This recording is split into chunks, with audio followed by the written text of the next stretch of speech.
We would start the videos, and it would be like, "What up, everybody? This is Carlos, the Texas Squeegee, and I'm back." Boom. And I would flip it and punch the camera. You know, it's not a failure if you're willing to try one more time. You keep trying until you accomplish your goal. It just shows me that there's so much more in your gas tank that it's untapped, and you just got to keep pushing for it. Everything comes back to memorability and retention.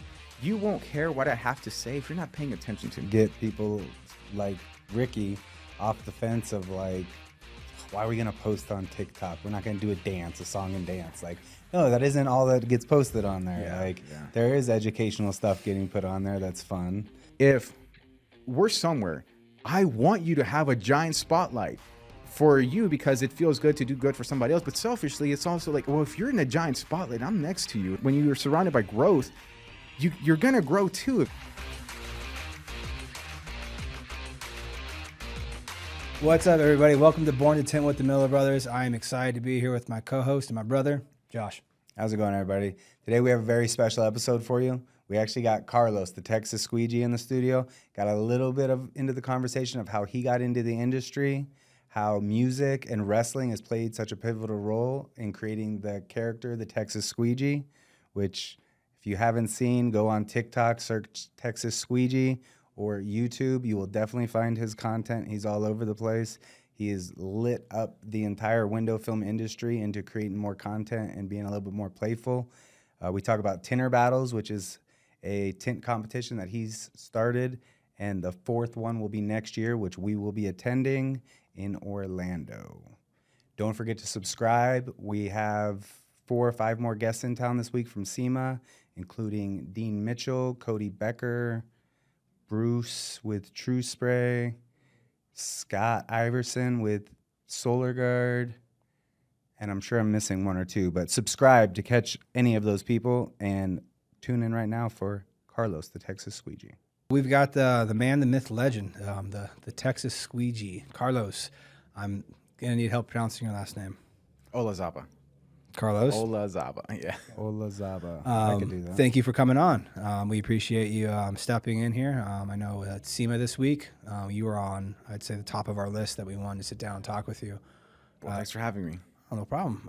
I'm very intrigued. First, I want to start off with like backstory because I know what I think we had like 1 or 2 maybe very short conversations during the tin off, and that's probably like 1 or 2 times I've seen you in person, and then the other side I've seen is Facebook, seen the Texas Squeegee, Squeegee himself. So, what got you into the window film industry and kind of got you to this point? I guess I know it's kind of open ended, but kind of start with there and we'll go from there. So the tint introduction to the industry was my uncle has a shop that did automotive accessories, alarms. At the time, I think he was doing sound systems, and window tint was one of them. And so one day, I don't know what I got in trouble for with my dad. He was managing one of his stores, took me into the shop because he knew I would get bored there. And I was just hanging around the shop, and I kept noticing this one guy was putting this black thing on the window. And for me at the time was the ASMR satisfaction before ASMR was a thing. Like that's what drew me in. And I was like, that looks really cool. And I was just fascinated by it. And he asked a question. He goes, you want to learn? I was like, yeah, I'm 12 years old, man. So he's thinking I'm full of it. He goes, well, come back tomorrow. So I came back tomorrow, sat there all day. He goes, just watch. So I sat there all day, kept coming back after about a week. I wasn't going anywhere. So my dad was like, maybe we should get him some tools. So like $60 at Solar Guard. Got me my tool pouch, yellow turbo squeegee, at the time was the white cards that you slice in half to make before they were tri-edges. Yeah. Yes. So it just started with that and just kept going with it, man. And I became hyper obsessed with this skill and just picked it up from there. So throughout my middle school, especially high school and college, I was doing tint. I'm assuming in high school you had buddies hitting you up to tint your vehicles or tint their vehicles. Not really, because I didn't really put it out there like that. You know, like to me, it was just a job that I wanted to go do for my uncle mostly on Saturdays. So he gave me thankfully, he offered me the opportunities to just be able to work, on the times that I was not going to school. So I was going to Fridays and Saturdays. And but it wasn't like a focal point. To me, it wasn't like a career thing that I wanted to do. I didn't want to start a business out of it. To me, it was just like, this is what I'm doing. My focal point at the time in high school was music. And I was performing music. That's what I wanted to do. I wanted to be a solo, musician and travel and do that kind of stuff. window tint was just like in the meantime. So I would say that is, I would say very similar then to, I would say actually both of us. Yeah. So just on the fact that it was our dad's shop, and same thing. We went to work because that's where we were being watched, was at work. And the same curiosity was, I mean, he had an OFA in his hand at age. Younger than 7, I know for a fact. Yeah, we talked about this with my dad because I vividly remember the last shop he was in California before he moved to Vegas, which was when I was 7. And I remember vividly being able to take pieces of film and put it on the peel board and take an OFA and like cut shapes and carve my name out of it. And all of a sudden I'd peel that tin off and my name would be the only thing left. And yeah, we've talked about that before. It's kind of crazy. I still have a glass piece from like my first times doing it. I used to be real big into drawing when I was a kid. I used to love drawing, and I used to make these like just drawings with shades on. I mean, I was like pretty legit on it. So when we started getting the windows and stuff, like the steady hand of drawing it carried over to the OFA knife, and I started cutting out like musical shapes and instruments, and I put that on my mom's door, and it's still sitting there to this day. Oh, that's cool. That's awesome. That's pretty cool that you were doing the same thing too. Like, it's definitely an art. There's definitely, I think, if you're art-minded or you're artistic, I think it's a good career path for you because there's definitely some artistry to it. And Well, no, that's the same. Like you just talking about that just was a flashback for me. Like, I mean, like you're talking about the starter pack. Like, Yep. there's, I would say there's very few, but I would say at our age, there's few that even know those tools, or that know that that's what you learned with to begin with. Yeah. Like what our crews at our shop now have. Like, I think the average age for our installers right now in our shop are 20, 21 maybe. I think it's across the 21 threshold. We have one guy who's not 21 yet, and they have, I mean, all the tools in the industry right now that Fusion provides, and 44 tools. I mean, Dirty Tools. All of them, like such specific tools for one little thing. And we had a white card that you shrunk with that, and then then you took it and then you cut it in half and you sanded it just right to get your corner card. Like, I remember that, and I remember like if you didn't keep track of where that corner card was, that thing was getting swiped and being used by someone else because you sanded it all perfectly. And no, that's it awesome. was like maybe 3, 4. For me, it was just like 3. Like you had your tool pouch, OFA, yellow turbo, and then your wide card. That's I guess a heat gun if you want to count that. yeah, but it was pretty limited. Clipboard. Oh yeah. for the bottom of back windows. If you had a back window if you can't behind take something, the light out to take a clipboard. before they had the bulldozer, you could use a really clipboard? A clipboard, Oh, yeah. my dad I actually used it when I was in the Army, tinting a buddy's car in the garage, and I couldn't get to the bottom of the back window, and I found a clipboard and was like, oh, perfect, and it works. It works. Oh, Put a paper towel on a clipboard, and you got a bulldozer. yeah, if you got to pin something down tight enough, if there's a, you find a way. So you didn't plan on tinting, but you were going to school for music. What ended up being the shift for you? Basically, it's sitting in front of the teacher that had the degrees that I was going for, making less money than I was, and I was working less than half the time that he was. But he was influential, and I mean, he really instilled a lot of good qualities and made me think things a little bit different because, at the time whenever I was studying with one of my professors at the time, he was telling me, he goes, this school system, just think about it this way. Like, I'm not discouraging you from it, but the way that the system's set up, you're going to end up taking a lot of classes because, unfortunately, like in the world of classical music, you can't really, it's almost impossible to make a full-time living just off of as a performer. And I was wanting to do music performance. I didn't want to teach at all because like a lot of performers, whenever they go, like a lot of classical musicians, they teach and they perform because you can't just perform and make a full-time living. So they substitute that with, to supplement that with like teaching. Well, I had my moneymaker, which was window tint. I didn't really need the extra courses. I just wanted to perform. So he was telling me like, nah, you might want to think about things a little different because you're going to get into a lot of debt for something you're not really going to end up needing. And so that never really left my head in a way. The passion was always there to perform more than anything. But for me, it's just I was a window tinter. At age 18 is whenever I started doing tint at the flea market on my own. So I kind of had to start looking at numbers and what investments was and returns was. I'm thinking like, I'm going to go with 60, 70 grand into this degree that doesn't guarantee me anything. And ultimately, I'm just wasting my time because the only thing that really pertained to me was like 10% of the classes I was really taking. It didn't make a lot of sense. So 1 year into my university, into University of Texas, 1 semester in there, I was like, I don't want to do this anymore. So I dropped out thinking like my music career, my performance stuff, like all that is past. It was, hey man, it was good while it lasted, but it's time to grow up and, you know, as an adult, do adult things. So I just went back to Houston, and I said, you know, the one thing that's been working this whole time is this little flea market gig. So I'm like, let me just, in my mind, I just made the commitment to, let me go down with the ship. Let me just pursue this as far as it can go. And if I go down with the ship and I have to start over, then I'll move somewhere else and I'll pick up music there and I'll make something else happen. But ever since then, thankfully everything's been working out so far. So you went from that point at 18. Where'd the Tint career progress through there? So I know at 18, I was still pursuing music, and that's whenever I started doing college. And I was kind of back and forth because I would go into it to pursue a music career, and then the business side of it, I guess, was like, that doesn't make a lot of sense. So then I would kind of leave, and I would pursue business, but then I would hit a wall with business development that I didn't know how to move past. And what it was just a challenge. How do you scale? How do you hire? So I'm like, this is too hard for me. Music was easier, so I would go back to music. Then it wouldn't make sense, so now I would get back to business. And then I'd hit a wall, so I'd go back to music. And I did that for about 2 or 3 years. 2 or 3 times. And it wasn't until I was maybe 25, 26. Like in 2017 is whenever I was like, dude, I can't keep going back and forth. I got to make a decision. And this music thing, I don't know. It's not really working out for me. So 2017 is when I went back to Houston. And that's when I started doing weekends on the flea markets and mobile during the week. Which I hate mobile. I have a lot of respect for the mobile guys because I hated it. Yeah. Thankfully, we haven't done it in a really, really long time. Yeah, no, if we do it, it's based on clientele, and that's about it. And it's very rare that we do it. I mean, our main thing here in Vegas is, because what people call and ask for mobile, because you mobile, like, no, we don't. And the main reason is just Vegas is too dusty.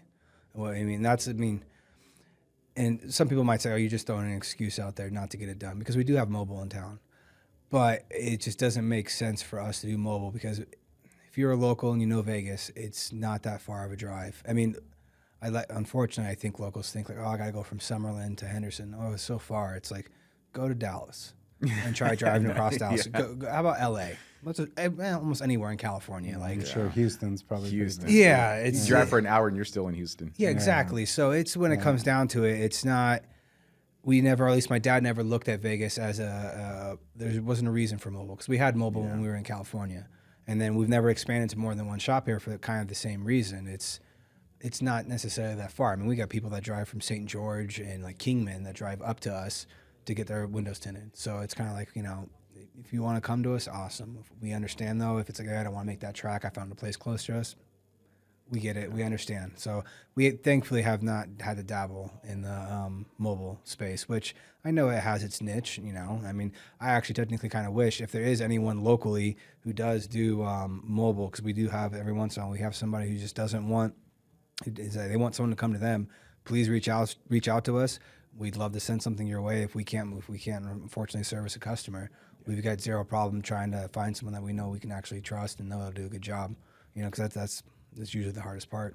But I will say this, man. Like when we, not to jump ahead on it, but mobile, when we did the Tinter battles, the first one, the guys who ended up winning were the mobile guys. Oh yeah. But it teaches you, like it forces you to be resourceful. Like you have to be adaptive. You have to be resourceful. You're mobile. Like you're only limited to what you have, and you have to be smart about what you pack and how you use it. And so, it teaches you some. Oh no, absolutely. Absolutely does. I mean, that's a big thing even when it comes to, I think, any of the, at least for the WFCT, I mean, that's the only thing that we've kind of competed on. I know that we're looking forward to, I'm about 100% certain we'll be at Tinter Battles this year. I'm very excited for it. I'm excited for the architectural edition. Very excited for that. But I think even at WFCT, it's one of those things that even for like a flat glass guy, like you're going somewhere where you don't have the access to your van, where you have all your normal stuff, and then you have to install on a window how you will never install. No one in their right mind is going to walk up to a commercial window like that, leave the rubbers in, tuck them, and then tint them. I mean, there might be 1 or 2 people out there, but it's utterly pointless. You pull the rubbers, you tint the window, you put the rubbers back in, it looks gorgeous, you move on with your day. But like we kind of had this discussion, we did like a recap of the event, And he, Josh was like, do you think you would want to change anything? And like for me, it's yes, maybe like vinyl windows, because then you can see what a precise cut looks like, who's got the most even cut. But I do enjoy the fact that everyone's got to do something that they never do. So no one's ever kind of like, well, like for the automotive side, yeah, the mobile guys, those guys are usually crushing that division because they're used to being out of their element like that. That is their element. Like we're used to being in a shop. We got glass up on our walls. We got mirrors. We are computer cut most of the time, and we say every year we're going to train and hand cut on our way up to it. Thankfully, me and him, we grew up in the era of there was no computer cut. Like we learned hand cutting. Like that's where we cut our teeth was on hand cutting. So like that is something where yes, doing it a little bit more is going to refine that skill back in, hone it back in. But I mean, like this year, I think I was like 8 points away from making the final, and I know where I could have actually made that up. I just ran out of time. Was my front door slipped up a little bit, and when I rolled it down, when I went to go peel my tin off, it was just a hair over, and they had a line across the entire top, and I was like, and my back one, I had time to check. I checked it, came on my back one, it looked wonderful. But I know the front one, like I don't know if that would even got me in, but it would have got me closer. But if I'm a mobile guy, I'm just so used to working on those things. So they definitely do have a leg up. I will say that. But I enjoy those challenges though. Those curveballs. That's another reason why I'm looking forward to the Tinter battles. In fact, I've never been to one. Like I've always seen the event online.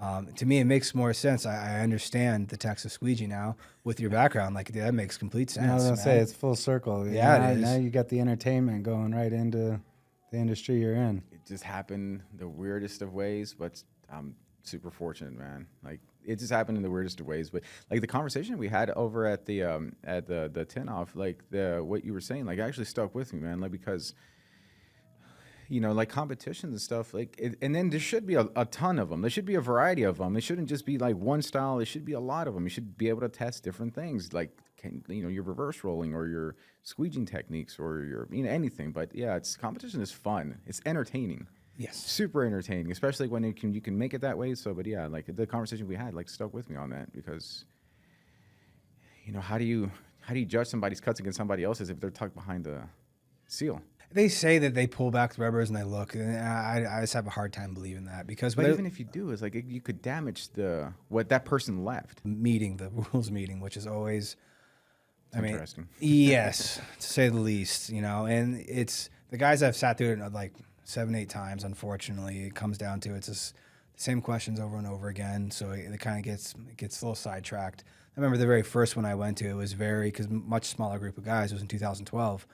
It was roll call mandatory, and like in 2014, I felt so bad. I don't know the gentleman's name, but I've seen him at the tin offs every time I've went. I know he's out of country.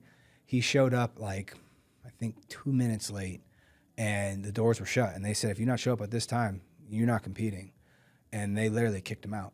They kept him from coming in. They said, dude, you missed it. He's like, there was a miscommunication somewhere, and they didn't let him in. And it was just kind of like, all right, I get it, but it's a little messed up. They got rigid, and they've expanded. They've gotten less rigid now with the rules, with coming for the rules and regulations stuff. But at least to begin with, I did enjoy that they listed everything out into where everyone knew what they could or couldn't do. Yeah. Now when people do something, they're like, oh, I didn't know that. Well, I don't feel bad, and I do.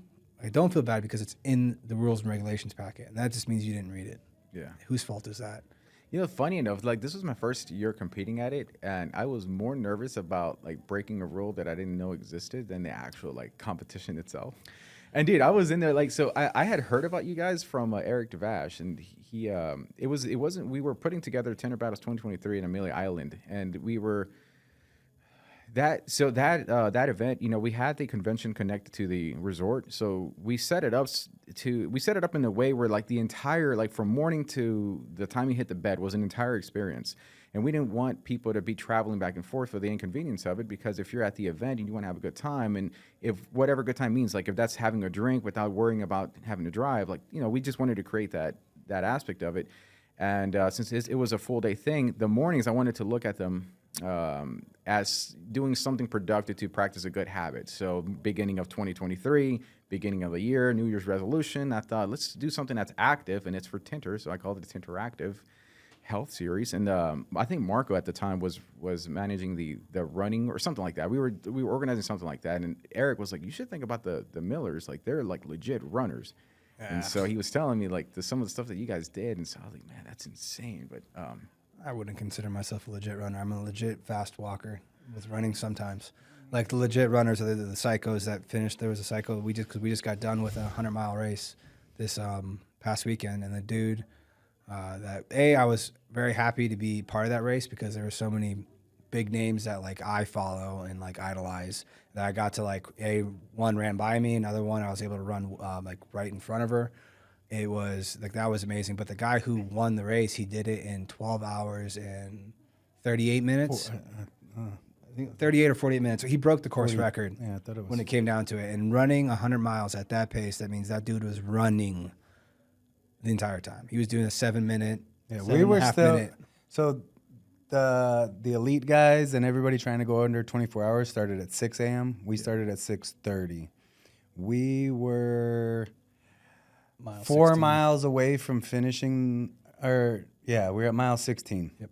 The first loop was 22 miles. The rest of them were like 19 something. But we were at mile 16, having started a half hour after him, and this guy goes flying by us. Like he already finished an entire 22-mile loop and was 16 miles into his second loop. yeah, And we're only 16 miles in, and we're in the aid station, and somebody goes running by at a full sprint with 2 camera guys following behind trying to keep up, and we're like, what was that? Like, oh, that's the lead runner. Like, yeah. Oh. Yeah, so when people are like, oh, you run, I'm like, no, I don't. I just kind of show up, and, It's wild to see.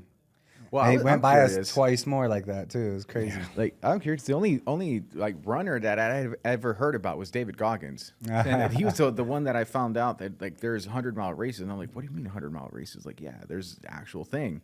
So that's how I found out about running. Like, what do you guys and like how's David Goggins perceived in the world of runners? It's interesting because I've actually been into it for like way longer than I knew who he was, and then he became popular, being on Rogan and just everything he's done. He got kind of popular in, I don't know, I want to say the last 6-7 years ish. I kind of found out about ultra running back in 2010, but I'm a huge fan of him. I think it's awesome. I think it's like everything else out there on the internet. You can find opinions both ways. We actually heard somebody talking trash about him this weekend. So it's like everybody's got opinions. He's extreme and over the top. He's actually he lives out here. I've actually seen him running along the side of the highway while I go into a job twice now. Right. And I've run into him on the trail out here, running past him. Unfortunately, I had to get to work, and I was finishing like a 8 or 9 mile run. And as I'm coming in about a mile away from getting back to my car, him and somebody else come running past me, and like it caught me so off guard that when I saw him, like to his face running past him, the only thing I could think was like, "Holy shit, it's David Goggins!" Like he kind of smiled and just kept going. Like, it was pretty cool. Yeah, no, he got into ultra running way before I did, and then he got me on the kick of, which I know I've mentioned this a couple times, but he got me on the kick. I finally started listening to kind of Rogan. And then from there, that's where I found Goggins. And then I dove into Goggins' book, Can't Hurt Me.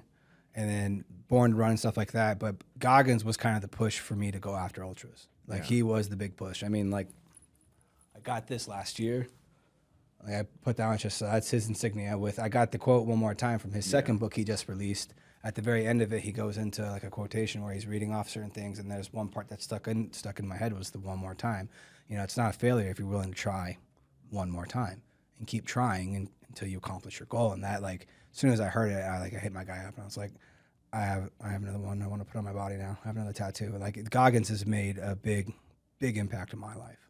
Of showing me that it's what you think isn't possible is 100% possible. It's all mindset. Like the fact, like it still blows my mind that he's off the couch. Like, I understand that he was a SEAL and he was lifting, he was in good shape and all that. And the fact that he did the 3 hell weeks, that's like ridiculous. But off the couch, power lifts the night before an event, and then goes and does a 24-hour running event and does a sub 24 100 miler. Like, I've now been training for 4 years just to do these things. I've done 3 of them, and I haven't sniffed sub 24 yet. And now, yes, much different settings, but even in that exact same setting, I still can't wrap my mind around what he did. It still blows my mind what he accomplished, and it just shows me that there's so much more in your gas tank that you just it's untapped, and you just got to keep pushing for it. So yeah, he's been very influential on me.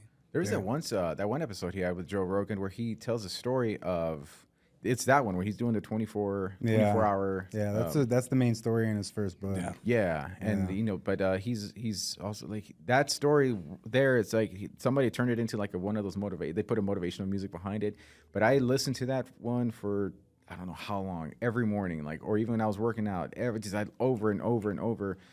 Which he was a huge influence in a lot of the developing of the mindset as well, because you know, I didn't grow up with like a lot of people like that around my life. There were some for sure, but with that kind of craziness mindset, not so much. And so the way that I like my thinking was, if I wanted to kind of press that into the subconscious, just listen to it over and over and over and over. And so you know, during that time period, like I had gotten up to about 260 pounds. Like I was pretty obese, and then I lost 100 pounds, some of it with jujitsu. Oh, nice. But a lot of it with jujitsu, honestly. But yeah, like David Goggins, Jocko Willink, there's a few other. Eric Thomas is another one that I just constantly listening to him because I wanted to just press that in, like those little sayings, like one more time. Jocko Willink, who was it? Oh, it's still your set. That's C.T. Fletcher. It's still your set. You know, like it's still your motherfucking set. You know. Yeah. Jocko, good. Like that. Have you ever watched Jocko's good video? Yeah, like, someone's going back. Good. Good. I have that. That goes down to my side right here. I have good down my side. Yeah. And that was something I told my wife about, and she was like, "You want to do what?" And then all I did was I opened up the Discipline Equals Freedom book. I started reading that passage to her. I got about a third of the way through it. She shut the book and said, "Do it." She like knew exactly what it meant to me, and I was like, "It's constant reminder for me." I have that over here, and then from Cam Haynes on this side of my body, I have nobody cares, work harder. And that's not so much for me to flaunt in anyone's face. That's just for me. Yeah, exactly. Is to keep myself, keep my ego in check, keep myself humble. Is that like doesn't matter what I do. I just need to just keep working hard. Just don't stop working.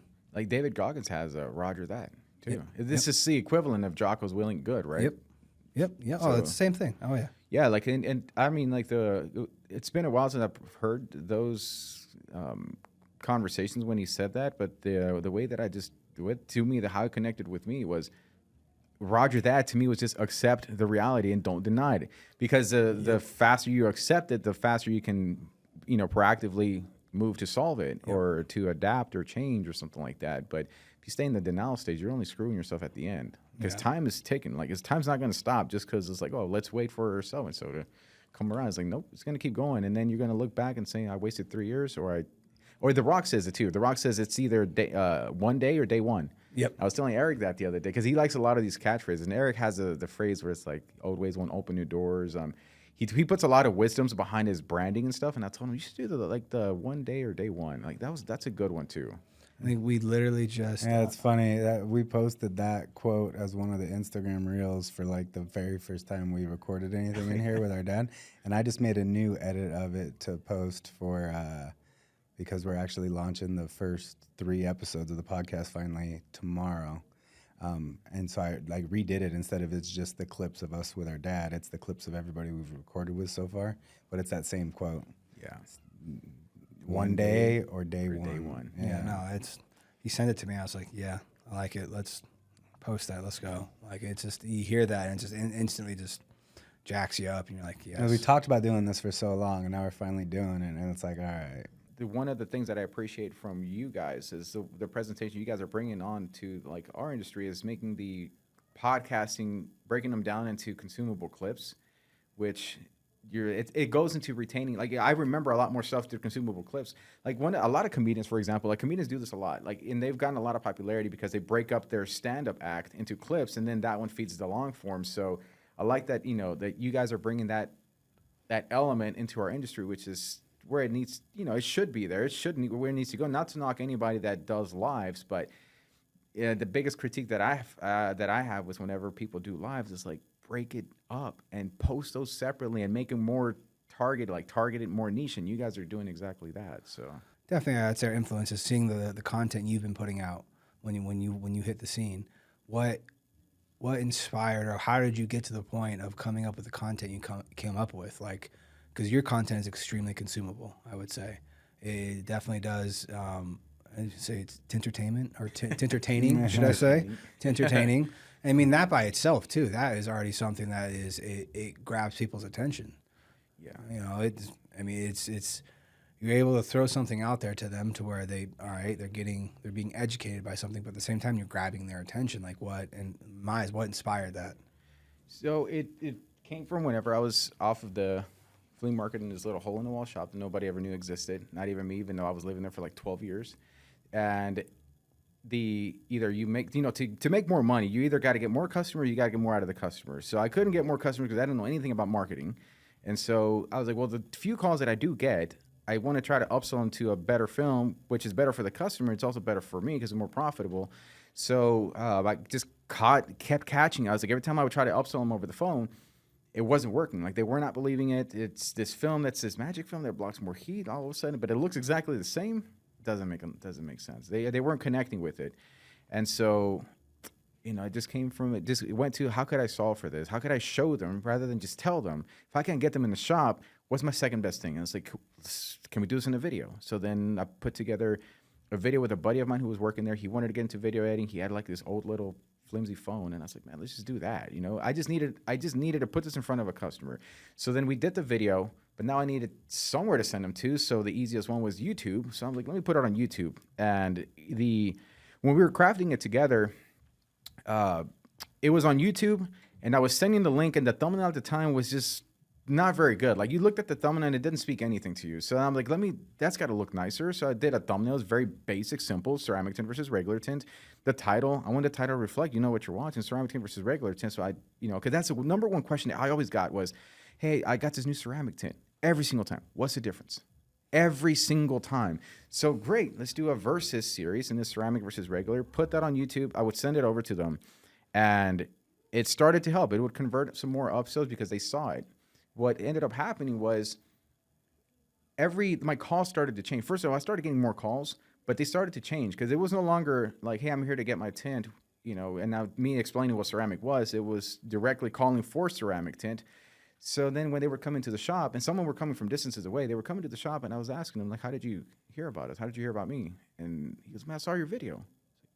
Did I text it to you? And he goes, no. So where'd you see it? I was like, I looked it up. I was looking up ceramic tint on YouTube. I had heard somebody mentioned it. One of my buddies mentioned it. I looked it up on YouTube, and that's how I found you. And so the call started to become more about, hey, I found your video. I want to get the ceramic tint done. And it wasn't in my area either. So there were people that were driving from distances, 45 minutes away. Then some of the crazy ones were from San Antonio and Austin. And dude, it was this little hole in the wall shop, but we were bringing in like more of the premium clients that were not even in our area because I was in a low income neighborhood. So then I was like, what is going on? Like, what's going on with this YouTube? So I looked up ceramic tint on YouTube just like they were, and I saw my video up there, and I'm like, how did that get up there? And that's when I started to discover like SEO and content and like optimizing your content, not just for posting, but if you have a well-crafted produced video that's educational and entertaining, the entertainment is what keeps the retention, then that itself, when you post it up then and it ranks, man, it just brings awareness and attention. I'm not paying anything for it. So that's where it started to, that's where I learned the power of content. And when it completely transformed my business. And I was in this little 1,200 square foot shop and one parking spot, I don't know. It's just crazy. We were selling over $500, $700 worth of tint off of there. And that area just did not, like, people weren't spending that kind of money there. No, I'm assuming from there, is that where the Texas Squeegee was technically born? Yeah. So when I put out the videos, whenever I started to discover, I stumbled upon SEO content accidentally just because I was feeling for a need for a problem that I did have. And then when I realized that what it was, I was like, okay, how can I be more calculated about this? And so, I wanted to educate I wanted to educate on the products and what the benefits were. But I remember my professors from college that I would go to sleep. It was useful knowledge, but I'd be going to sleep, man. I just could not stay up. The way they were presenting the knowledge was just not there. So I started to go back to some of the what are some of the business people around me? Like there's one guy, Jim Madler, the Texas Hammer, is this famous lawyer in Texas. Why do I know this guy? Like, I'm just a kid. I've never needed an injury lawyer or anything like that. But why does everybody know him? so I started deconstructing it. It's like, well, this guy's got a unique personality. He always came out with this huge sledgehammer, which is a prop, by the way, had a huge sledgehammer, and he had a catchphrase. He's like, I'm Jim Madler, the Texas Hammer. And he had this voice that was very distinguishable. And then he just did it over the course of decades, like just commercials, like throughout TV throughout my entire childhood. And I thought, okay, he's got a personality tied to a business, and it's unique and memorable. And memorability was the main thing. Then Jim Madler, the Texas Hammer.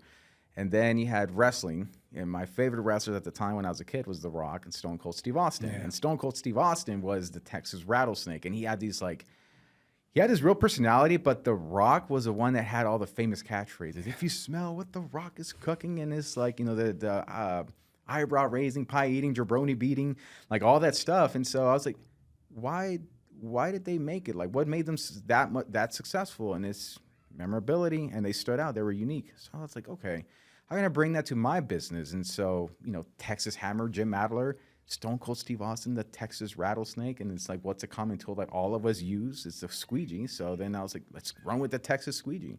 And then I started bringing that. It was just an idea just to create a character that was memorable and unique, that stood out. If for nothing else, at least it stood out. And so I started to go, in that direction. And some of the YouTubers at the time, I noticed that they all had consistent intros. So then I started to, do that as well. And it just came back. Everything comes back to memorability and retention. You won't care what I have to say if you're not paying attention to me. I may have like the secret to life, but if you're not captivated, if you're not listening, it doesn't matter what I say. I first have to catch your attention. I first have to like genuinely grab your attention for you to like listen. Then I introduce a message. So a lot of the introductions, like at the time it's just funny. I'm just having flashbacks. We would start the videos where I would have somebody off site, and they would toss me the 8-inch squeegee. So I would catch it, and it would be like, what up, everybody? This is Carlos, the Texas squeegee, and I'm back. Boom. And I would flip it and punch the camera. And so that was like the transition going into, doing some B-roll shots of the car. And I'm like, we had this client that wanted to get ceramic tint because they were having a ton of heat in the cars. Now, ceramic tint is better than the regular tint because it's designed to block out heat. We're going to do a test before and after to show you the differences of what you can expect when you buy ceramic tint. That was really what it was. It started with an introduction that was like, bam, got your attention, and then established the problem, what's going on. It's like, car is getting too hot. The customer wants to be more comfortable in the vehicle, control the climate more. So that's the need. Yeah. Here's a product. Here's the befores and afters. This is how we do it. We're transparent in our processes. This is how we do it. And then the closeout. I forgot at the time what I was doing, but it's like I had a little thing at the end, but it always came back to the squeegee flip, punch the camera. And so I just started doing that more consistently, and that was the end consumer-facing content that I started to do. I did deploy the same strategy for Teslas and Tesla Model 3s. They're our most common car now. Yeah. But in 2017, 2018 or so, whenever they were making them, Teslas were Model X's and Model Ys at the time, and Model 3s were coming out. They're going to be mass-produced. And so I was like, let me go do a search on YouTube to see what's around. Most of the videos were on like how to do the back window and stuff like that, more tutorial related, and a few here and there that were kind of doing it more for the end consumer. But there was just this, like, to me, I just saw a goalpost with no goalie. I was like, all right, cool, let's do this. So I looked up, I got a little bit more educated on SEO, deployed the same thing with Tesla. I figured with Tesla Model 3, I kind of had a theory, which was the people that are buying Teslas are the ones who are doing research and spend a lot of time online educating themselves. Yes. So then I'm like, if there's not that much content on window tint for Teslas, then it is up to us, the industry, to provide that, because Google's not going to do it, or YouTube's not going to do it. So then it carried itself over to that. I started the videos like, what up, everybody? This is Carlos, the Texas Squeegee, and I'm back. And then it was a Tesla Model 3 that we did. Funny enough, when you watch that video, because it's still on YouTube and it's still ranking pretty good, that was my first Model 3. But in my mind, that catchphrase, the saying, fake it till you make it? Mm-hmm. Well, we weren't faking it, because I was pretty good at them. I knew how to do them well. But I portrayed ourselves as us doing this all of the time, because to me, if you paint the perception, the reality catches up to it. As long as you're not truly like faking it. Correct. If you paint the perception, the reality catches up. And so that's the way that we produced it. We produced it with, we were talking about the soak ropes at the time. which were soak shields. We were talking about those and how we put them in the windows and the windshields to catch the water. At the end of the at the install, we would squeeze them out to show them like this is what would have been going underneath, your car. We put towels like on the fenders and the door panels and explained the not just the what, the why, because the why is just as important. Why, like the what is we put towels on your door panel. Why? It's because we're protecting it from potential scratches, from people leaning on it, etc. So. Real quickly, what I would that video was super well calculated because it wasn't just that I was providing the information. That was like the hook to get people to watch it. But when you were watching it, I introduced our processes as to why we take the measures that we do, which created brand loyalty for my company. Because then we were having people from out of town driving to us just because they trusted our processes for doing their vehicle. And like again, power of video, man. Like Tesla, that Tesla Model 3 video blew up. All of a sudden we started getting nothing but Teslas in the shop. And we're still in this hole in the wall shop where I started from. And yeah, man, power of content. Then from there, did the same thing with Tesla Model Y. And then we get a bunch of Tesla Model Ys. And so that was a lot. That was our end consumer facing content. And, then the entertainment content was more industry related was a whole other. Yeah, no, it's a whole other strategy that I use for networking, but different objective, same strategy. Oh, I would say it definitely is working. I mean, especially, going after Teslas like that, in my eyes, genius. The fact that that community is a very tight-knit community. Most of the other dealers that we've networked with, like sit up in Sacramento at Genesis Tint, like he has a video, it's his Tesla, and how he introduces himself as he is part of the community because that's his Tesla. Yeah. And then he does the same thing, talks about the different things that they do, and exact same thing. So when anyone calls for a quote, that's the video they get of him talking about his Tesla. Instantly, you feel that sense of just comfortability with like, oh, okay, you get it. You have a Tesla. Like, okay. Because a lot of people, like when they were buying, especially to begin with, when they were buying the Teslas, those are their babies. And they still are. Like majority of the time, if you're buying a Tesla, you're buying it for the long haul. Like I'm holding on to this car for at least 10 years. Yeah. It's the reason why I'm buying it. So no, it's very intriguing how you went after that process, especially how early you did it too. That was genius. With SEO content, man, first mover's advantage. That's the fastest. The first who can get there is the one who's going to have an advantage, and it's going to be hard to topple them off. But once somebody takes that spot, then you got to do it better, and that's pretty tough. I mean, you got to do it better. One of the things I learned with music actually was, at the time when I was pursuing a solo musician career, I was looking at some of the people that are around at the time, and I'm thinking like, the people that got the most famous were the ones who were perceived as being the best in the world.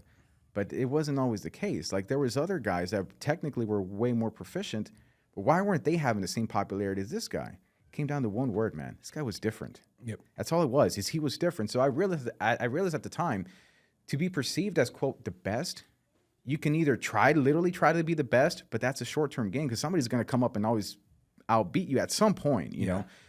But if you're different, that's long-term.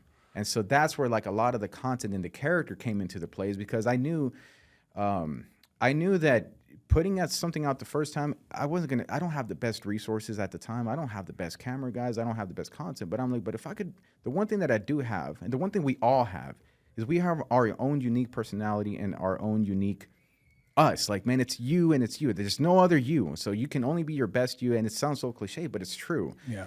If I try to be you, I'm just going to be a knockoff version of Ricky Miller. So the best thing that you can do is double down on who you are. And man, I can go on for hours on this, but with content, being comfortable with what you do and who you are and having fun with it along the way, that goes so long. In music, whenever I was performing and stuff like that, I would see other performers that would go on stage. How you feel on stage is how you're gonna make your audience feel. I would see performers that go on stage that were nervous. And they would go on stage because they weren't prepared or whatever the reason was, but they would go on stage and they were nervous. And you could pick up on that when you're in the audience and you're like, oh man. And in the audience, you're thinking, there's going to be like, it's a landmine. And their whole performance feels like a landmine. Something's going to happen. All of a sudden you see them make faces and you're like, oh man, everybody's just feeling awkward. One time I saw this one guy performing and he went on stage. He was playing a different instrument than he had actually like studied for. He was making a lot of mistakes, but he was so fun to watch and so fun to listen to. And that's because he was having fun on stage. And I realized it's not about how technically accurate you play or you perform the music when it comes to performance. It's not about how accurate or technical like you perform it. Is it fun? Are you entertaining? And I realized like that the mistakes he was making didn't bother me at all, because he was just like doing it for, and almost when he would make a mistake, he would laugh about it, and it would make me laugh about it. So I just realized that mirror effect of how what you put out is how the others feel. It translates into like sales too. If you're a nervous sales guy, well, the other person's going to feel the same way too. So Oh no, absolutely. and in one of the principles that I learned was when you put yourself in front of a camera, when you do something, you set out to do something where you're going to be in front of an audience, start with one person that you're trying to entertain or satisfy or make happy, and that's you. Because worst case scenario, everybody hates what you put out, but at least one person loved it, and that's you. And you're always if you do that for yourself, you're making a safe bet. Because I've been in performances where I did something that I thought somebody else was gonna like. I didn't like it, and then nobody liked it. And that's worst case scenario. Like, everybody just hated, including myself. Yeah. So the times that I've just gone into things with, have fun with it, they usually turn out pretty good for the most part. No, I would say that definitely had to play, I guess, on us almost doing this too, is finally kind of getting out of our own way and just saying, all right, let's have fun with this. Let's see how this goes. Like, this has been a journey in itself. Like, finally actually making the push to start the podcast. Starting with my dad to begin with, and like first couple episodes, like pretty sure you guys will eventually see as it starts coming out. It's a little. I guess a little awkward, but it's just one of those things where you kind of get into a groove. But you start getting into the fact of being yourself and just having fun with it. It's like you just said, you want to do what you feel comes natural. Don't try to force anything. Just kind of be yourself. Yeah. That's one thing you can do. Yeah, so I get like the question a lot. It's not a pat on the back or anything like that, man. But like I've done videos with when other people are around. Like Dave Dellinger, I remember him. He was around for a while, and he was like, "How do you do it in front of the camera?" And I was like, "Dude, you just do you, man. Like that's it. Like you're overthinking the camera. Just do you, man. Just have fun with the way." And I tell him, Dave, you're a fun guy, dude. Whenever nobody's watching or whenever when you feel comfortable, you're a fun guy. All you're doing is capturing that essence and then bringing it out here. That's it. That's all it is. And the guys who do it successfully are the ones who quote get, I guess, popular. I don't know, man, but. Well, they get remembered. Like Exactly, you yeah. already, like with the ceramic or dye video, like you had already sold your customer. Like it got to that point where that buildup got to a point where the customer was sold before even calling you. That person was pretty much calling you saying, "When can I get in?" Like I want the ceramic. You've already done the sales pitch through the video, just unknowingly selling yourself to them. Yes, you're still selling the product when it comes down to it, but I would say the more success you have, the more success we've had too, is we're putting ourselves out there. I mean, that's again another big reason for this podcast is we want people to get to know us, our company, what we stand for, what our values are, what we expect from everybody on our team, the quality that needs to be put out, and the standards across the board. That's what we're putting out here. That's what it comes down to. Is yes, we have multiple different types of products, but at the same time, we want to be as transparent as possible with you, educate you as much as we possibly can, and present you with the options and let you make your decision of what's going to work best for you, and then do it in a way to where you trust what we're saying. Like, we're not just trying to sell you. Like that, just educating them, educating the populace on just the difference between the two films. Like, it's like, hey, I'm not trying to force you into anything. I'm just showing you what the plus side is to this film. Yeah. They look identical. I get it. But at the same time, like, you pretty much just video recorded the heat lamp. Like when a walk-in comes in and you put a heat lamp in front of them and then give them the breakdown, what the difference is between the film, kind of show them the numbers a little bit and go, put your hand here. And they feel it. And as soon as it switches over, you can see it. It's just flash in their eyes. They're like, yeah, I want that one. Absolutely, I want that one. And then you get to that either higher option, like for us to 3M, crystalline. Yeah. Like it's like, hold on, this window's completely clear. I don't feel anything. And we're like, we know. That's the technology. It's like I can sit here and go over the reasons of how it happens and try to explain it to you, or I can just let you feel it. Yeah. Or see it. And technically, you should put in the meter in front of the window with the heat lamp. Same thing. You put that BTU meter in front of the window, the numbers don't lie. It's like there's nothing. I'm not trying to pull anything over your eyes. I'm not trying to get something past you or swindle you. I am just showing you what this film will do over that film.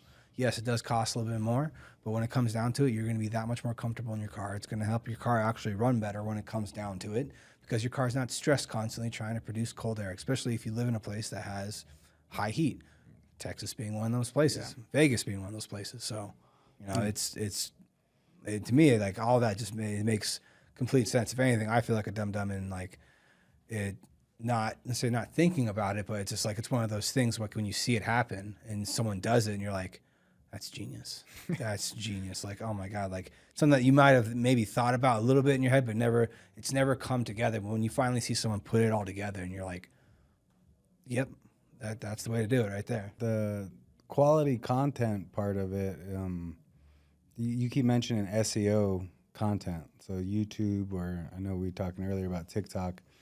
I think that's one of you were saying that our clips now are like more engaging, and I think that the quality of the content as far as like where the cuts are, what's happening, how are you keeping people engaged, and then you can see actually how people are sticking around.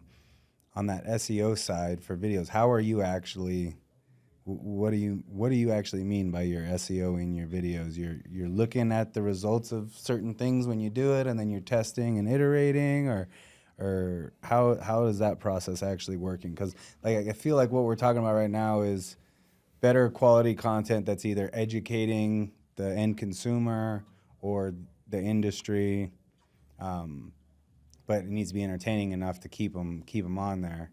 So I know that kind of ties into SEO, so the search engine optimization. So is that changing thumbnails? Like exactly what are you doing on that end of stuff? Content to me, like content that actually sells, like SEO content. It's we touched a little bit about why entertainment is important in your content for retention and memorability. If you want to remember the information or the message, that's one aspect of it. But then content is like not only the creation of content, but there's also the distribution of content. Yeah. And the distribution is where you're going to put this. Like content. Even at the time, I was like, content is like what do you watch, and distribution is where do you watch it. And so if you got the right content piece, but no distribution, nobody's going to watch it. If you've got the great distribution, but no content, there's nothing to watch. So what would happen is like once you make the content and you make it entertaining enough and all those buttons are buttoned up, then it comes to distribution. It's like, well, we got to put it in places where it's going to be found, especially the huge opportunities are whenever there's topics being searched and there's not that much content that exists for it, because then it's like, ooh, take that and put that there, because then you have first movers advantage. But what with SEO content, for example, like once you make the video itself, how you put it together and how you present it, it's for the end consumer, it has to look appealing. It can't look clickbaity.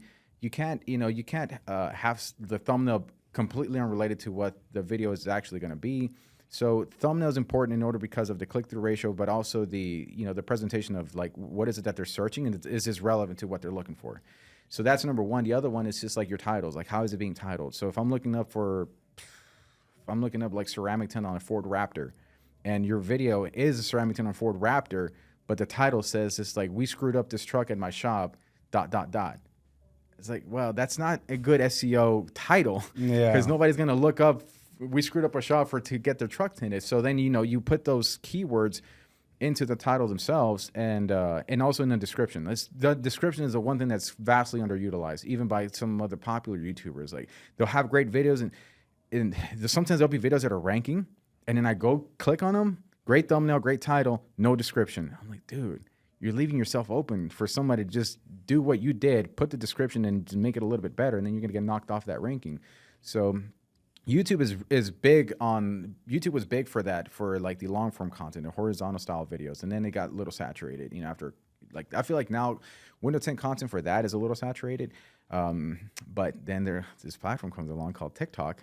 TikTok completely changed the world of social media with long form content. I mean, it's short form, but vertical content. And so when TikTok came along, it was very much just like the short bites, just firework content. Just one video would go pop and it'd go viral, but then a week later it was completely almost like irrelevant in a way. And so what TikTok as a platform, what they started to change was they wanted to compete more with, I guess, is like more search engine platforms. So they started to categorize a lot of their content and stuff like that. So, but TikTok works the same way as YouTube. It's like, what is your thumbnail? What is your title? And what does your description say? And if it's about window tint, talk about window tint and put the actual keywords in there.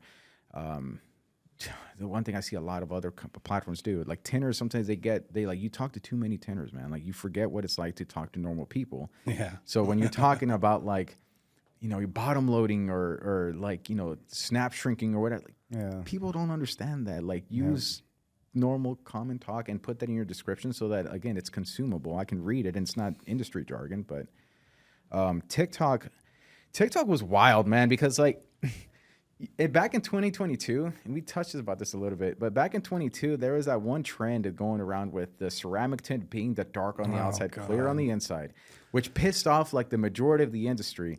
And I'm a troll at heart. I love that. I love the, I don't know. For me, it's just the people that I like the best. I usually joke around. I kind of troll them with little things or whatever.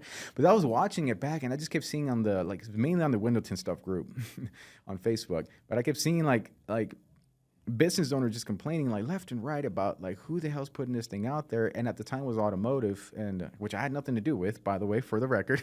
I had nothing to do with it because I always get the accusation. But it was the ceramic tint for that. And after I thought a week it's gonna go away, and it didn't go away. No. 2 weeks later, I'm like, okay, that's something sticking. But I'm like, well, that kind of lasted a little longer than I thought. But then around week 3, I was like, I don't think this is going anywhere. And then I just kept noticing, like observing a lot of the business owners complaining about this thing. And I was like, wait a minute, hold on. Let's take a step back here for a second.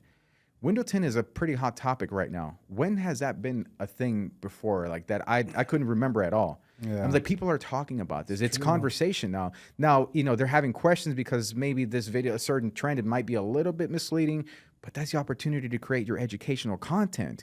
So whenever it wasn't going away, I thought, this is a trend.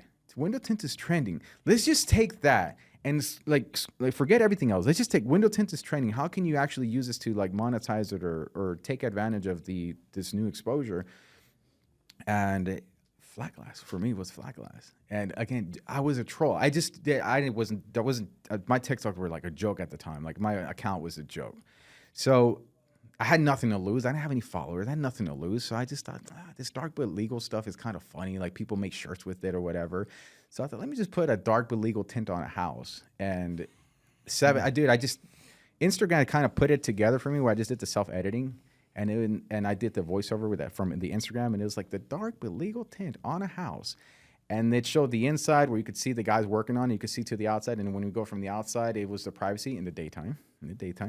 So that video instantly blew up. It got to about 15 million views. And the leads that I've had videos that blow up and no leads. This one was different because this one all of a sudden started getting like a lot of leads coming into our website. Like my traffic just skyrocketed. And it was funny because other accounts that like to share viral content were starting to reach out. So they're like, can we use your content? I said, sure. When I first posted that video, and it was for my account, we saw a boost in our leads. And then they kind of tapered off. Then another account wanted to share it. So I'm like, sure, share it and give us some credit or shout us out or whatever. So then they would share it, more boost in leads. And another one did a more boost. So I'm just like, what's going on? And it was this crazy thing. And then I hyper obsessed with like, what was it about this video? Dude, I deconstructed that video down to the second. What shot did I start with? Why was it? And I kind of created my own little formula based off of it. And I just started, apply and repeat. And I did it with a few other things, but one of the other really popular videos that I was able to sell the bronze film is I didn't sell it as a bronze film. I sold it as a rose gold film. So I made a short video about it, and it was just like the rose gold tint for homes. It converts natural sunlight to a warm, calming light, and it also keeps heat out. It's like, it's kind of true. And the idea, that's true. It's 100% true. The idea was I went into a house and this house had white marble tops. It had gold accents and it had some, some blue couches and stuff like that. I was like, so everything was pretty bright. And I thought like putting a film that's going to make the sunlight turn cold, it didn't really kind of fit the environment and the vibe. So I just sort of pitched it and I said, hey, what do you think about maybe putting a film that's going to give it a rose gold look, a rose gold light?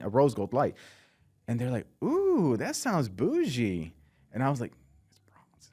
Okay, yeah, sure. It's this one. It's this film. They categorize it as a bronze, but the color that comes through is rose gold, and instantly got it like that. Like this film that was looked at as kind of like this, it's bronze film. And I've pitched this to suppliers. I told them like, why don't you guys call this rose gold tint? Like bronze is third place. Nobody wants to go with like that. Like rose gold. It's gold, but it's rose, so it kind of gives a perception of being a premium product. And so I made that video, and that video popped, and all of a sudden the leads for like, yeah, where can I buy this rose gold tint? To this day, I haven't made a video about rose gold tint in a while, but to this day I get the question, hey, where can I buy this rose gold tint?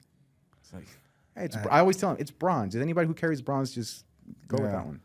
No, But bronze used to be That was big out here in the 90s. yeah, I hear that a lot. Early, past that. I remember late installing 90s, early 2000s. Even late autumn 2000s, bronze. I remember installing a lot of autumn bronze, like a good amount, Which like, is definitely, and then you it could died consider off. that rose but gold. yeah, absolutely. I mean, just changing the name by itself changes the perception of it. Exactly. That's I've never thought of it that way. That's genius, and it definitely does come down to obviously the look of the outside of the house, Yeah, of course, and the interior yeah. of the house too. But like you notice when you walk in, you see the certain colors and everything.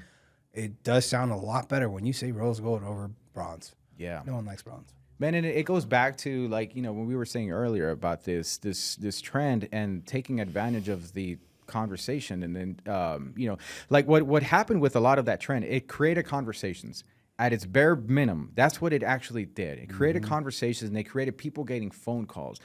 I still think it's kind of annoying to me whenever, because I still get arrows from other tenders for this kind of stuff. But if you come at me, like if you come at somebody with an open mind, I'll tell you like, hey, they're coming to you with this perception, educate them. Because then they'll trust you as a professional, and they'll buy your stuff or they'll hire you. But if you're approaching them, I've seen people then they share these screenshots like they're proud of it. Somebody would say, it's like, hey, could you have a film where it's like privacy on the outside, but it has like clear on the inside? And then the response from the shop owner is just like, no, that doesn't exist. Thank you for the interest. Like, you're just shutting the door on them. It's just like, no, my we've God, had dude. It's several like, people call us for that where and we've it just gotten becomes a job. it's- Educate them like that was viral content. Like this is what will actually happen. And okay, cool. Explain the film to them, and then you tell them like when it comes down to it, even if you put dark film on, you're gonna see out of your window just fine. It looks just like a pair of shades, and you educate them, and then all of a sudden you've got an appointment booked.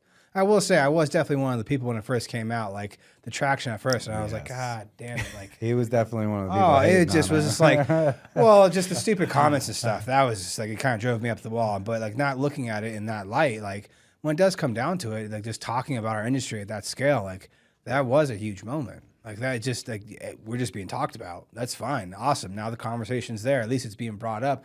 Now the right move, what you did was you step in. All right, perfect. Now let me educate you real quick. Let me present this to you. Let me show you. All right, this is what's happening, and then now you have the trust of the customer, and you just landed yourself another customer. And it was a great moment, I think, to get people like Ricky off the fence of like, why are we gonna post on TikTok? We're not gonna do a song and dance. Like, no, that isn't all that gets posted on there.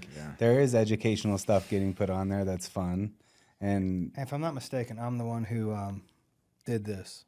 Did what? The podcast. I'm the one who actually got the ball going on this Sure. one. So I'm just awesome. nah. I'm just No, dude, TikTok stuff. I had read this book about like marketing on social media, and if out of that entire book, I kind of forgot everything that was in it except for one sentence.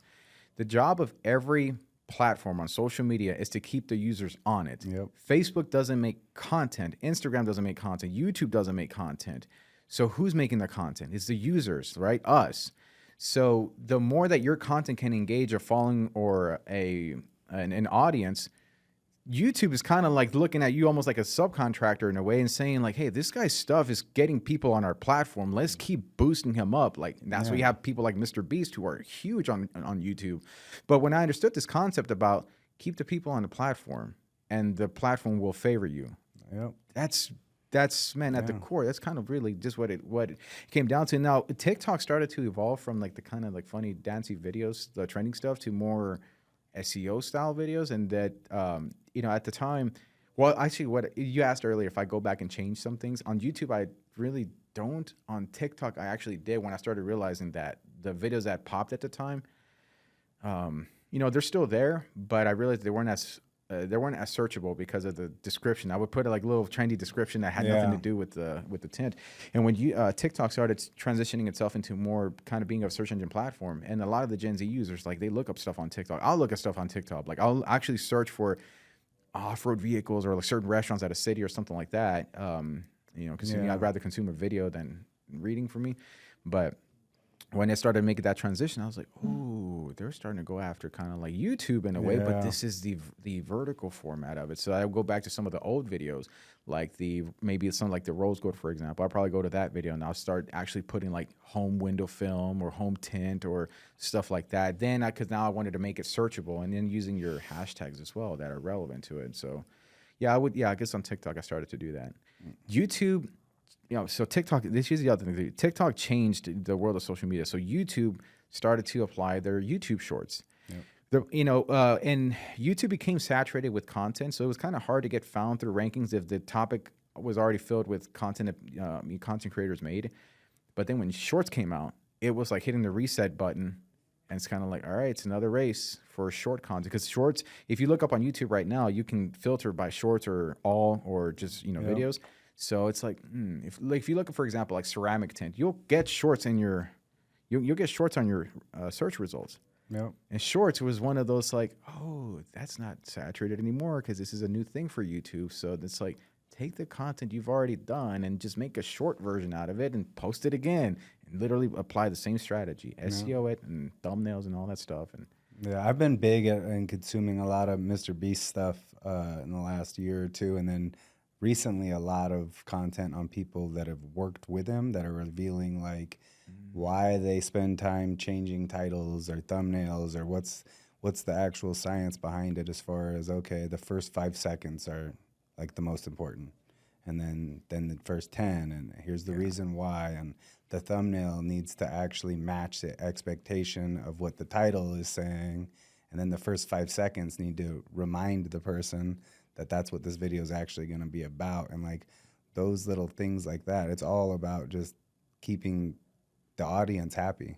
The algorithm is really just giving you a reflection of what the audience is actually liking or not liking. yeah. And they're seeing success with taking thumbnails of an old video that, they've gotten better at making thumbnails 3 years later, just like 10 years into window tinting, you're better at window tinting, right? Well, these people that are completely obsessed with making YouTube videos day and night, they realize that, hey, I can make a better thumbnail today than I could make 2 years ago. They go back and change the thumbnail on a 2-year-old video, and all of a sudden it comes back to life, and it starts getting more views than it would normally get. Like, it's pretty interesting, or Tinteresting. Interesting. See, you know what? That was me not being the authentic me. That was me trying to be the Vegas Squeegee. Yeah, the Vegas Squeegee, I love it.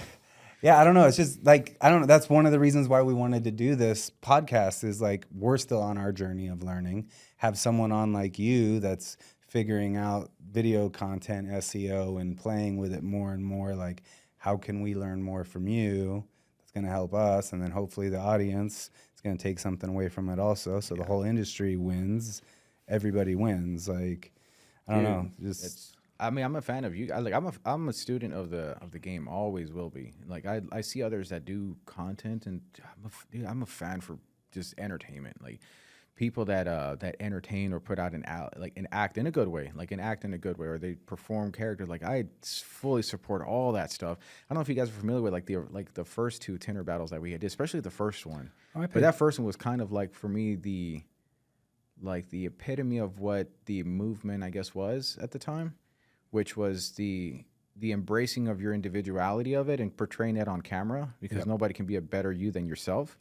And so at the time, like that's why with like the original Tinter battles, we had cartoons made. Yeah, like the approach to that style of competition was turning, like, why should I care? Like, if I don't know who Ricky Miller is, right? If I don't know who you are, but you're competing, why should I care? And if I don't care, why am I going to watch? Yeah. And so, to me, like the efforts that were made was, if you look like a rock star or if you look like a someone, you're more likely to care, because now there's something to it. It's like, tilt your head and it's like, okay, there's something there. And so when we started making those original Tinter battles, we made cartoons out of everybody. And I was giving a lot of people like nicknames, like Dean Mitchell was Mean Machine, Dean Mitchell. And so like, those kinds of, but it was all, again, individuality and memorability and embracing who you really are and stuff like that. And so, Well, I think that definitely stuck. I mean, now what? Now, and Tinter Battles 24 is April April 18th through the 20th. to the 20th. And this is the fourth one? Fourth one, yeah. In Crazy. Orlando, Florida. Yeah, dude, that whole thing it's wild, man. Like, it's been a wild ride. And I've been the most fortunate person in the world to just be involved in that mix. That whole project for me, it gives it content for me, like for me, for everything that I've been able to do, a lot of it comes back to, I can point to certain specific videos until that one led to this one, that one led to this one. But with industry, once I was doing the content stuff on my shop side, I wanted to get to, I knew I needed mentors, and I knew I needed to get known or something like you want to have a good network of people to rely on, because it's not about what you know, it's who you know a lot of times. For sure. Your network is your net worth. Exactly. Yeah. And so I didn't know how else to do it, man. It was just by lucky turn of events. Me and my buddy Jason at the time, we did this we were friendly. I met him through Instagram. So he was hanging out at my shop one time, and we kind of have this little friendly, shit talking. Like, I bet you I'm better than you. No, I bet you I could smoke you. I was just like, tomorrow let's do a little battle. Let's call it like a little Tinter battle. So we did a live stream. And, leading into that little battle, I kind of just honed back to my little wrestling roots, and just for fun, because I was wanting to have fun. For fun, I just cut this little promo, and I was like, Jason, you may be Dude 3, or you may be Tinter Brand, but after the Texas Squeegee's done with you, I'll be Tinter Brand, because I am the window tint industry. I said something like that. And a few of our friends thought it was funny. We did our little battle, and that was it. And a couple of days later, Billy Ellis, who's out of in Florida, he made a video talking about that he can kick my ass with a spoon and a fork or something like that. And then Dean Mitchell gets in on, and he makes a video. He's on like in a balcony, and he goes, "Oh, I could beat you guys with snow." And so I'm like, I come home one day from the shop, and I see these two videos. They're calling me out on like Window from Revolution group, and I'm thinking like, oh, I'm gonna have so much fun with you guys. I didn't know who Dean Mitchell was at the time. Oh, that's cool. But he seemed like he was a pretty cool guy. Yeah. I knew who Billy was. So I just turned on my camera, and I was like, these guys are bowling pins. I'm gonna knock them down one by one. So I'm like, Billy, you may bring your silverware, you may bring your spoon or your fork, but whatever. If you go up against me, you can go fork yourself. And I bent and I threw it out. And then Dean Mitchell, he had the thing with the snow. So at the time in Houston, it was snowing. So which is one of the rare moments. And I went outside, and I'm like, I was living at the high res, and I go outside, and I'm doing a video. I'm like, Dean, whether it's up here or down there, you can take it anywhere, because the Texas Squeegee is going to go, beat you down. I'm going to go up, winning the title or something like that. It was pure fun. Nobody knew who the hell I was at the time. So they didn't know what to make of me. It was just some people knew who Dean was. So a lot of his friends were like, who the hell is this guy? And why is he calling you out like this? It was this shock factor. I loved it. I noticed, that's when I first kind of noticed you, when all that stuff was going off. And to be honest, like for me in social media, I am not a social media person at all. Yeah. Like my Instagram was literally started, I think, a couple months ago. And that was literally me finally just saying, all right, for me, it was my running, because I wanted to kind of catalog my running and my training and stuff. And then also for the business students, realizing that I need to start building my own brand to help then filter into the business. And like I had talked to him numerous times, like, oh, I'm gonna go online, I'm gonna say something. And I just never did. I always chickened out. Up into this last year. This last year, I finally kind of jumped in. Yeah. At first, I was kind of poking and prodding a little bit with comments here and there, and then you replied back, and I was like, all right, now I got to at least say something. And then it's enjoyable. It's fun. It's fun being able to go back and forth with people, and do it in a fun and entertaining way too. At the time, so I would say this was probably like between February and June of 2021, and at the time, like my objective was, I just wanted to get, I guess, known, but to open doors, because I need help. I need help growing my business. I didn't know who anybody was. And so that was my strategy. I just, I put on this character that got people's attention. And then when that got your attention, then it's like, okay, then you'll get to know the real side. And then, leading into Tinter battles, I had created all these like promos and stuff like that with me and Dean. And Sean Roche was another one, like Window Tint Warriors, where, he was a tint warrior. I was a tint master. And I was like, the master versus the warrior, who's the winner? That kind of stuff. And this storyline, like in wrestling, for example, like when I got to really learn about wrestling and the actual science and the reasons behind a lot of the storylines is, it's in wrestling, what you see is one wrestler trying to beat the other guy down and make him look bad. But what's really happening is they both need each other to be great because they want to pack the house. They want to sell tickets. So the better you are, the better I am. The better, the better, the more of a bad guy I can be, the more of a good guy you're going to look. So the storyline was what Sketch You popular. So for me, it was just, okay, let me create storylines with these guys. And at the end of the day, like my belief to this day, if we're somewhere, I want you to have a giant spotlight for you because it feels good to do good for somebody else. But selfishly, it's also like, well, if you're in a giant spotlight, I'm next to you. So that, simultaneously, I'm going to be there. Same thing as like when you're surrounded by growth, you're going to grow too. If you just keep helping others and keep putting value out, you're going to grow too. So that's been a lot of the concept into what I did with Tinter Battles 21. And then going into 2022, I couldn't compete anymore because I wanted to set up a rule that if you competed our competitions back then were different. Like we were hand selecting competitors and creating brands around them and stuff like that. So you kind of had to know who was going to compete. So I didn't want to turn into like, oh, you have to be in the inner circle to be a part of this thing. Like, no, I wanted to be like, so I made a rule. You can't compete in the second one unless you win. You're coming back to defend your titles. So we had like a new roster of competitors, and I couldn't compete anymore because I competed in the first one. So then my role switched into, well, let me kind of be the promoter and let me put a spotlight on these guys. And that's where Montana Johnson, who was a tint craftsman, he's a Sheriff Tint right now. Yeah. His character was born, Sheriff Tint was born from the whole Tinter Battles 2022 journey. There was a few others that were, got popular with that as well. But it, to me, was like, help others get into the spotlight, let others create those opportunities for themselves, and just keep opening doors. Like the little thing that I could do, whatever little I can do to help somebody out, you never know where it's going to lead for yourself either. So just keep fostering that growth around. And thankfully at the time, I wasn't a competitor. I had no idea. When we showed up to the event, I quickly realized, because I like entertainment, so I kind of have a little bit of understanding of entertainment. I realized we don't have nobody on the mic. There's no, I didn't even know what an MC was, to be honest with you. We needed somebody on the mic to talk to people, keep them entertained. So I had no experience, dude. I never did any of it. So I just got on the mic and I did the best that I could. And then I kept getting the term thrown around. I was like, you're an MC. I was like, what is that? To say, now you MC every event in the industry, don't you? No, I was like, what's an MC? And when I started kind of looking at it, I was like, oh, that's pretty cool. And dude, honestly, that's probably one of my most proudest positions to be in now. It's like, I competed at WFCT just for the fun of it. And because I kept getting called out, like, you don't compete in real competitions. I was just I was one of those people. Sorry. Actually, getting to know you now is like, and I guess I had that feeling deep down, but at the same time, I had my own perception, and I was like my own ego get in the way and everything. And then as I've gotten to know you now I've really gotten to know you. Like, the value add that you've added to our industry is, I'm compared to almost like with Eric too, like. You've brought an extreme value to our industry and shined a huge spotlight on areas that needed to be shined on.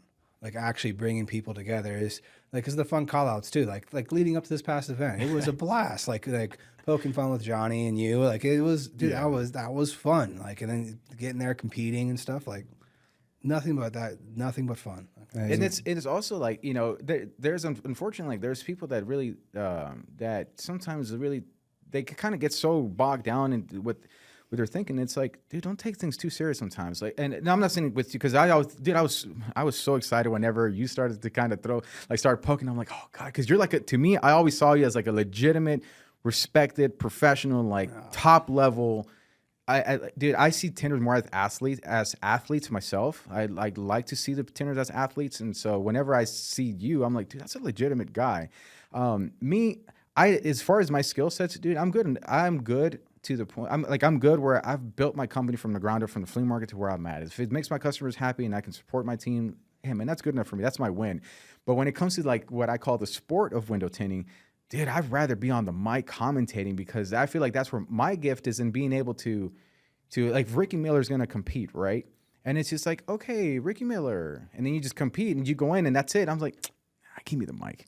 And I was like, ladies and gentlemen, presenting the former, blah, blah, blah, the owner, hailing from Las Vegas, Nevada. Like, now I'm making you into something. And it's like somebody watching. And I was like, I don't know who he is, but he sounds like somebody special. I care.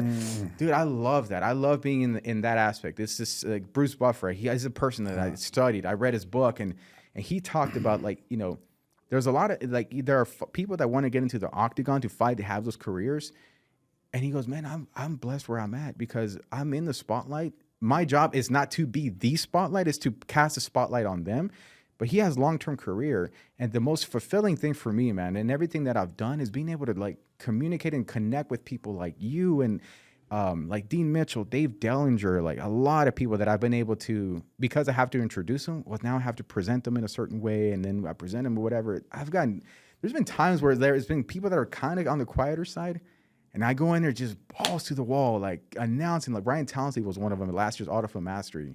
He said he's not a shy person, but he's reserved.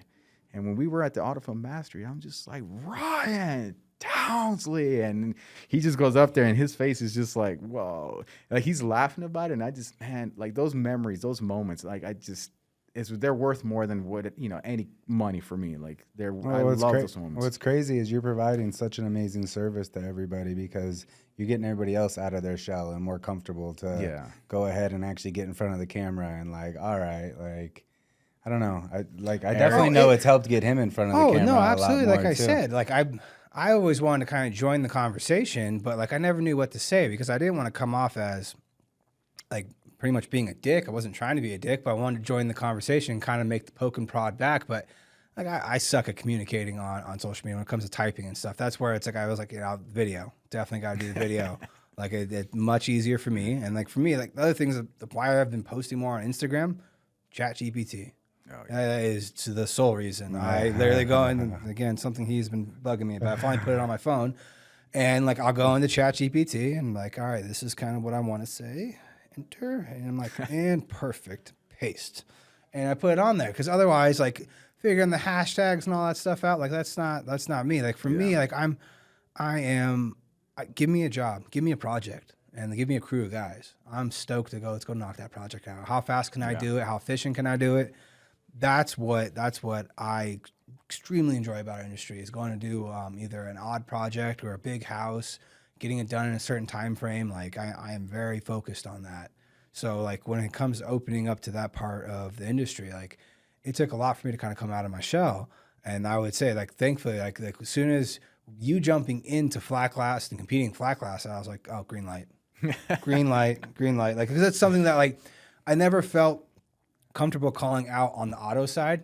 I haven't done shit on the auto side. Like I consider myself an auto tinter. I learned auto first. Like auto was always like my strong suit. I still think it kind of is, but when it comes down to it, I never won anything in it. So like, who am I to say anything? So I just always kept my mouth shut because it's like, I'm gonna say something like, what do you know? You've tint flat glass. So it's like, whatever. And left it at that. And so as soon as you jumped into flat glass, I'm like, oh, you're in my arena now. Like, let's go. Let's have some fun. He like sent me a video. He's like, hey, I think I'm gonna post this, but I need some copy for it. Like, so I was like, all right. So I literally transcribed the video, sent it into ChatGPT, explained the scenario of kind of what was going on in the back and forth. It's like, give me 5 options for some copy, and like. Found one, sent it to him. He's like, perfect. Like, then I used that same chat to generate my response to add in and comment, and it was pretty funny. Yeah, that was fun. I got really excited when you guys when you started getting into it because it's fun, man. Like it's been the funnest times for me, like crafting storylines and just being a part of this little. In the moment, seems like a silly thing, but 2 or 3 years, 5 years, 10 years from now, it's that one insider where we connected, and now there's always that connection with that. You remember that one time? It's like, yeah. And I have that with a lot of people now, fortunately. But also, like, for example, getting the flag, dude, I have no problem going up there and saying, like, in Texas Squeegee promo mode, like, oh, you go one-on-one with the tinted one, blah, blah, blah, right? But I learned from Vince McMahon himself, he's never won a WrestleMania match, ever. I don't think he has ever won any of them. But, yeah, he always does an incredible job of, like, getting you to want to watch him. Floyd Mayweather is another guy, too. McGregor's another one that, in his career where – a lot of trash talking. McGregor was really good too. Mayweather was good. A lot of times, like with wrestling, I learned if people want to watch you get your ass kicked, or they want to watch you to kick ass, they want to watch it. It doesn't matter. For me, it was like, dude, I don't care. Like I'll be the quote heel, the bad guy. Yeah. Don't have a problem. But if they're watching us, That's a win. That's a Yeah, win. I That's a heard win. Chael Sutton recently talking about this, like how he realized quickly everybody, even if they are a dirtbag at heart, wants to be the hero. Nobody wants to be the heel. Yeah. He's like, the heel has the biggest roar most of the time. Like, all right, let's be the heel. Extremely looking forward to the Tinter battles this year. I would say they're high probability, like 100% probability. We're going to be there. I can't wait to see what you have set up. I can't wait to see when it comes to flat glass, what competitions we got going on there. I know we talked about a little bit earlier how you're going to set up, like doing proposals and stuff like that. Like that. I am extremely excited to see how this goes down. I'm excited to do one of these events because the only thing we've ever been to is the WFCT, which we love that event, but I love how these other events are popping up now, and it's just expanding our industry, expanding the interest, and then expanding the interest in the labor force too, because that is definitely one area that we are, kind of hurting on, where we've kind of grabbed a hold of, just trying to find young and hungry. I can teach people. I mean, I'm getting better at it, should I say? Getting better at teaching people, because I've come to find out now that's a skill by itself, is trying to transfer your knowledge onto someone else and explain to them why you do certain things and stuff like that. So I'd love to have you guys there, man. we will definitely be there. There's no doubt in my mind we'll definitely be there. Yeah, tell us a little bit more about that program before we get out of here. And I know you were mentioning earlier you're going to even probably have like classes going. Yeah. Just give us a little breakdown of what you're thinking. So with Tinter battles this year, like the main shifting point was we are pivoting to cater more towards the flat glass side of the industry, because to me, I felt like there's a space to fill when it comes to the educational portion of it, not only with hands-on training, not only with the business of selling it, but actually like, both of those things and just in general, like you could feel for that. I've been to seminars where they teach you a lot of the concepts and the what's, and then I take that information, I go back, I try to practice it, and then the real questions come up, and then I have nobody to kind of like help me out. So at Tinter battles, the training part of the event, which is a huge part of it, the training part of the event, which is training automotive tint, paint protection films, and flat glass, is having hands-on training. But flat is having hands-on training along with understanding what films do, the limitations of films, what your customers are going to ask. Like, so putting up scenarios, like a customer wants heat rejection. No, they don't care about glare. They want the glass to remain the same. So what film are you going to go with? So like that would be a ceramic film, for example. Or if they want heat and glare privacy, you're going to go with like a darker type of film. But is it single pane or dual pane? Like those kinds of questions to go over them at Tinter battles. And then the other thing that we're going to be doing is utilizing the building itself, treating it as an actual commercial building to run a consultation for through multiple scenarios of different types of requests. They're going to be putting the whole process, the whole bid together. And by the end of the event, you already quoted this building 10 times potentially. So now you go back home already having the practice, the hands-on training, the theory of it, and also running simulations and actually drafting proposals. So when you go back home, it's no more like 3-month learning curve. It's like, no, we already ran through this a lot. And then the other part of it is that you have other professionals like you guys there who are resources, or other mentors that will be there who are resources, that's new friends you're going to be able to make or, be able to connect. So. Oh, I know that's probably the most important thing I'd say we take from all the events we go to is the networking. Yeah. These relationships we've built with other people across the country. And like, if I have questions, I call Kyle Fuller in Georgia. Like, he's one of my go-to. We just had a big project I put a bid on. And like, I know he's done projects of that size and bid on him. He's my first phone call. It was like, hey man, like, I'm a little over my head at the moment in the fact of like, where do I start? And then bounce some ideas and like, oh, got it, good. And then, I had a couple of people I called too. And it's like having that network of people, knowing that you can call them at any moment's notice, and also spark a conversation that you like, no, you might not talk for a couple of weeks or a month or so, and all of a sudden get a phone call, pick up a conversation like it never ended.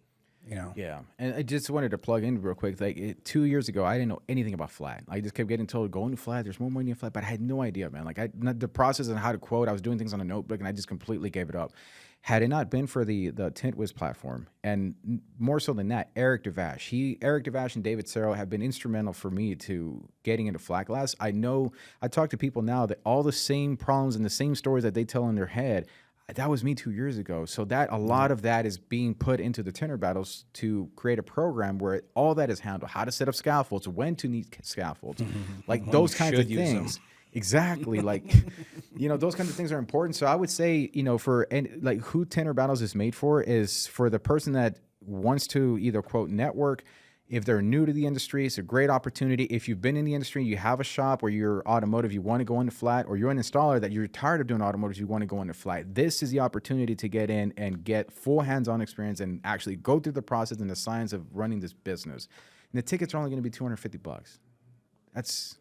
Find a training with that kind of price tag. And on top of that, you can get entertained with competition. Yeah, that's wild. That's awesome. No, we will definitely be there. And I know we talked earlier. We'd definitely like to be a part of helping with the teaching side on the architectural. Absolutely. You join the team, do something. Grow the community. Yeah, that's the big thing about. That's one of our core values of this podcast, is growing the community. Because it's going to do nothing but help everybody. Absolutely. And selfishly helping us at the same time. So, with that, I think we'll end it there. Well, everybody knows what you need to do now. You need to subscribe. Yeah. Make sure you catch the next one. That's great, everybody. That concludes today's podcast with Ricky Miller, Josh Miller, and the glass tinting, film singing, tinter reading, hell raising, trailblazing, most tinted fine figure, the Texas Squeegee. See you guys on the next one. Squeegee that.